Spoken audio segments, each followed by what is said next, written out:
Hi, everybody. Welcome to Stop Being Sold, a community of informed consumers who are sick and tired of being sold financial products that they don't understand or need. So if you are sick and tired of being a transaction, go ahead and hit that subscribe button so you never miss another video from us. My name is Michelle, and this is Brian. And hey, everyone. Hey, Michelle. How are you today? I'm doing great. Fantastic. So one of the questions that I see floating around, I know like at dinner parties or what, as people in my age group start to go, gee, maybe we should get serious about retirement. Thank you. It's the truth. It's the truth. Hey, if that's you, it's better to start now than 10 years from now, right? It's true. So true. Start where you are. So we're going to talk a little bit today about the difference between traditional Roth IRAs and traditional IRAs and Roth IRAs. Okay. And just break it down as simple as possible because, it's not that complex. No, it's just how the information has been presented to consumers for far too long. Since these guys were the traditional Roth IRA was established in 1974, right? The traditional was, 1974. Yeah. And then you get the Roth coming in the 90s. Yeah. So, let's just start. Let's just start. What's the biggest, let's just start. What is a traditional IRA and who's it right for? Okay. So think about this. First of all, either one of these are right for somebody looking to save for retirement. And it's just a vehicle for you to save for your retirement. And but each one is very similar, but the tax consequences is probably the biggest difference. So let's take a look at the traditional IRA first.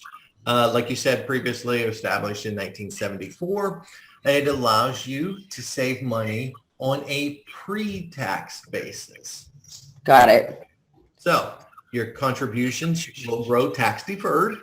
Mm-hmm. It gives you a tax deduction immediately, subject to your income limitations, of course.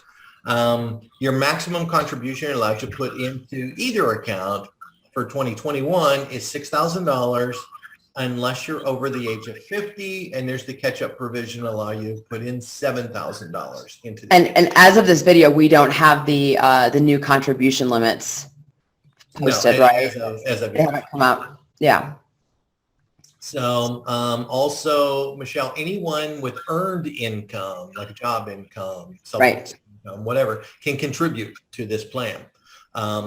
Withdrawals, they're penalty-free after age 59 and a half. Remember, this is designed for retirement, so we got to follow the retirement guidelines. And you get a 10% penalty if you withdraw your funds prior to the age of 59 and a half. And then at age 72, you got your required minimum distributions. You must start taking distributions out of this account. And when you take the distributions or withdrawals at any time, it's also taxed as current income in the year that is withdrawn. Got it. So let's get back to you can save money on pre-tax basis and it gives you a tax deduction immediately. So if you're under 50, your maximum contribution is $6,000. Right. So you come tax time, you automatically take the $6,000 off of your income, correct? A percentage of it. So there's a calculation. Okay. Yeah, ask your CPA about that. And if that's based on your tax bracket then? Yeah, everything's based on tax bracket. Each individual is different. So got it. Okay. So let's go into Roth IRAs. Yes. Okay. So Roth IRAs, very similar, but just a couple of variances. Introduced in 1997, it was named after its sponsor, Senator William Roth. I really love this plan because some of the benefits that I like personally, it allows for after-tax contributions. Now, most CPAs or tax consultants, they're always asking you, okay, we need to lower your taxes, because that's their job, is to lower your taxes, get your return back each year. That's what you pay them for. That's what you pay them for. But the key with this Roth IRA is this is for after-tax contributions. You don't get a tax break that year, right? So no tax year in the year that you deposit funds into the account. Same max contributions for 2021 of $6,000, $7,000 if you're over the age of 50. You can contribute if your earned income is below a certain level. So there's income limitations on that. Right. So if you're single, your income has to be below $140,000 in 2021, and if you're married, below $208,000 in 2021. But here's what I like best. Withdrawals are penalty and tax-free after 5 years and age 59 and a half.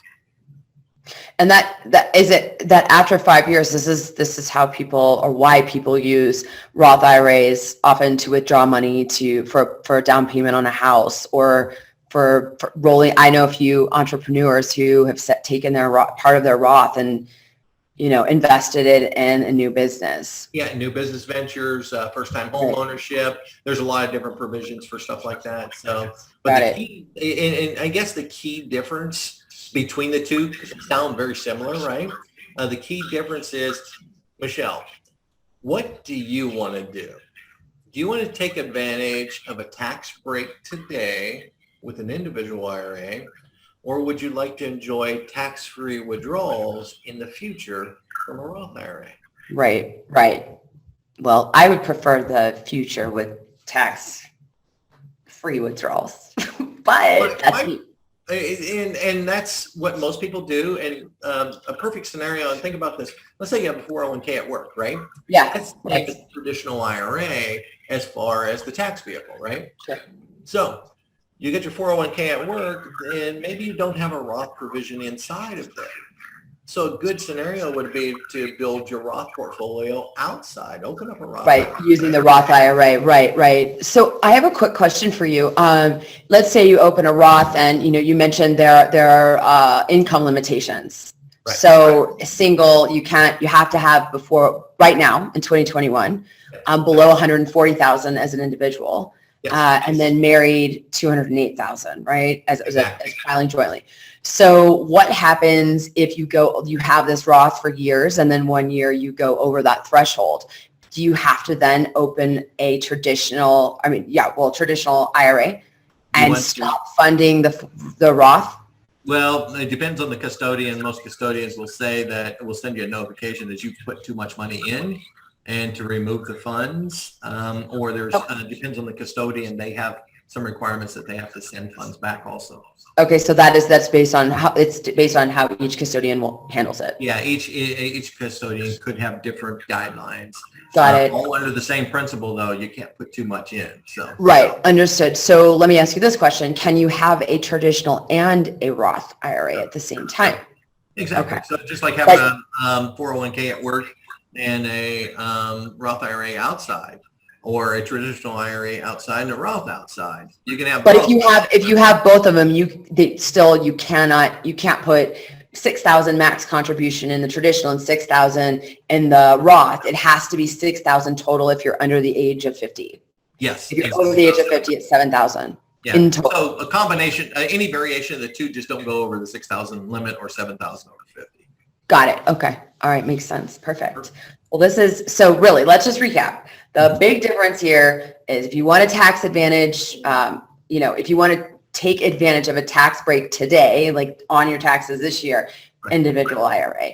If you want to enjoy tax-free withdrawals later on, once you're in retirement, Roth IRA. However, there are stipulations, there are requirements, and there's guidelines specifically for the Roth, really, right? That's the one that's the one that has the financial, you can't have more earned income over a certain level. Right. I'd rather pay the tax today and go ahead and get my tax-free withdrawals and let them accumulate over time. Especially if you're younger today, you got longer time to let them earnings grow and compound.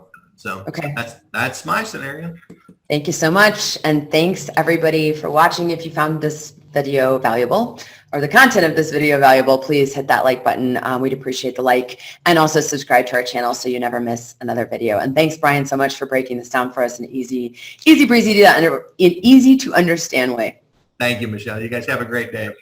Bye.